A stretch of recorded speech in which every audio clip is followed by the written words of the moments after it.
Okay, I'm gonna make my biscuits that I like to make off the back of the Clabber Girl baking powder can. I've been using it for years and I like it. It has all the instructions on the back, which makes it really easy and really kind of cool to make. So really all you need to have is 2 cups of flour, approximately 3/4 of a cup to 1 cup of milk. Doesn't matter if it's buttermilk, regular milk, whatever. You can use water if that's all you have. It doesn't matter. A little pinch of salt. I use a whole stick of butter. The recipe actually calls for using shortening, but I don't like the way shortening comes out. And then I believe it is, if my eyeballs are working here right, 2.5 tablespoons of Clabber Girl baking powder. So what I start out with is 2 cups of flour. If I can get it to dip here. I'm not real precise on my measure. Doesn't have to be perfect. Just got to be close. So 2 cups of flour, done. I also have a neat little thing called a pastry cutter. You're going to see how that works in a second. Should have had my spoons out here earlier, but didn't have. So 2.5 tablespoons. I believe that's what it says, unless I'm wrong again. Teaspoons. That would have been way too much. I love this little gizmo on here for making a level too. Sweet, right? So 2 of those guys. And then I'm going to guess at a half. Looks pretty good. Set that to the side. Get rid of this. A little pinch of salt. Maybe like half a teaspoon at the very most. I'm going to move this back because I'm going to do some cutting here. I just take a stick of butter. And we're going to slice this up into some smaller pieces that are a little more workable. Put that over here. Get rid of this. All I do is slice them down in the middle. And then half it again. And then just cut these guys up in some chunks. Like so. Before I throw those in though, I like to take my mixture of all my dry ingredients and mix them up so they're incorporated all over. Just grab up your butter, throw it in. Take the pastry cutter and as follows, just continue to cut into it until it's broken up into a lot of small pieces. Keep that butter knife laying around because here's where that comes in handy.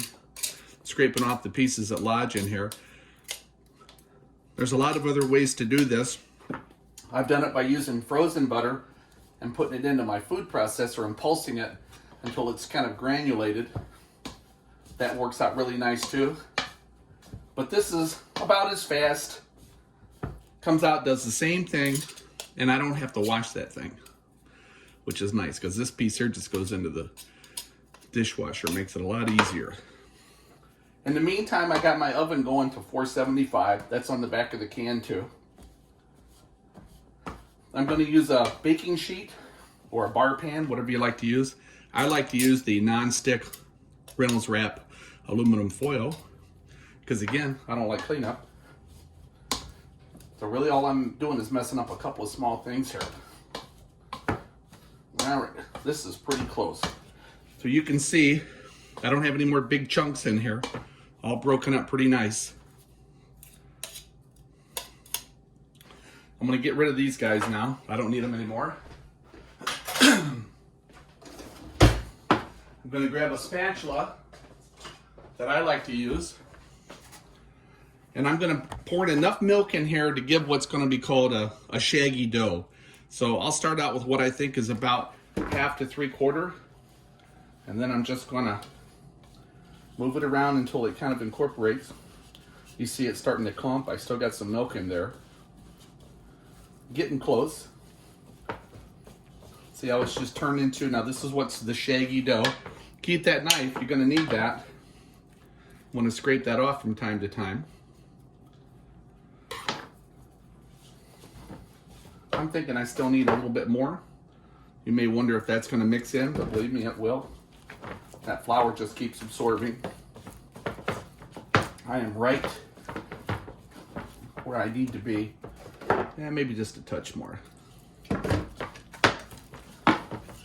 Yeah, I don't mind if it gets just a little bit wet. That's okay. Give it a little bit more of a mix. And then we're going to be ready to turn it out onto the board. Uh-oh, the oven is ready to go. Plays a little song for me. All right, now we don't need milk anymore, so put the lid on it, get it out of the road. What we are going to need, we can probably get rid of our knife and our spatula. Well, we'll keep the spatula. I'm going to throw a little bit of flour out here. I make messes all the time. My wife hates it.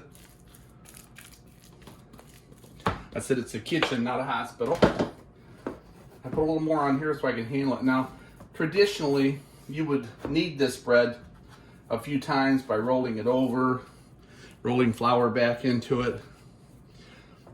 I don't do that a whole bunch. When you do this, you can actually feel the lumps in there, which is kind of cool. I'm getting some flour on me.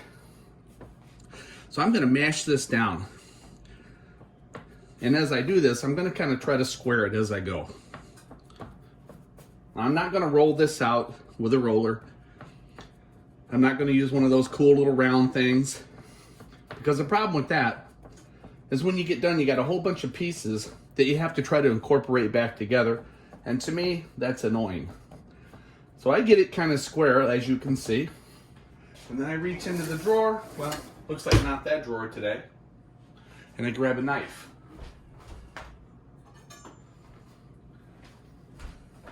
It was over in the sink, actually. And all I want to do is break it up into 9 pieces of bread. So there's one. Well, I might get more this time because I flattened it out. It all depends on your flattening technique. So I'm just cutting, and as you see, I'm going to bake every bit of this. I'm not going to lose any of it. The way I find is easiest to get that off of there is to grab a small spatula to slide up and grab it. So right now, I'm going to grab my baking sheet. I've already got foil on there. I should have started my butter. I like to melt down a little bit of butter beforehand. But what I can do in the meantime while the butter melts is take a little bit of your favorite spray, doesn't matter what it is, spray down the bottom here, just so it, I like to have that little brownness. And I just basically, get back over here.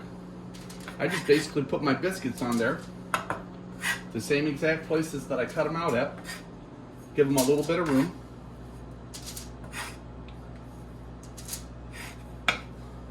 Look at the butter chunks in that thing. Now these don't fluff up and get all that, big rise biscuits like you see a lot. They're kind of dense. They're super buttery. And they taste fantastic. So let me move away some stuff here.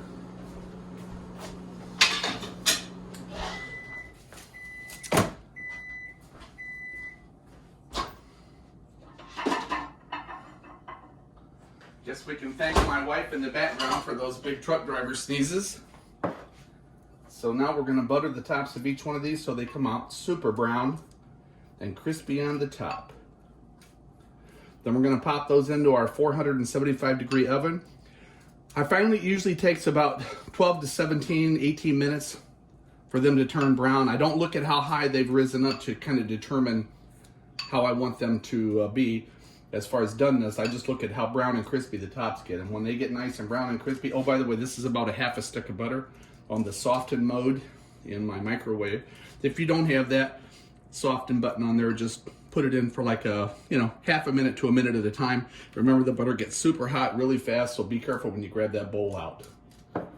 Gonna take and pop these into the oven, and a few minutes we'll see the reward. Okay guys, as you can see, we're definitely gonna have some eggs with these, but I just want you to look at how nice they raised up. We're gonna open the inside up. Ooh, look at the steam roll out of that. That's beautiful. It's really nice on the inside. You put some butter on that, it's the great stuff, but look how beautiful that is. Super easy, fast. What did I have into that? Less than 10 minutes, not counting the cook time.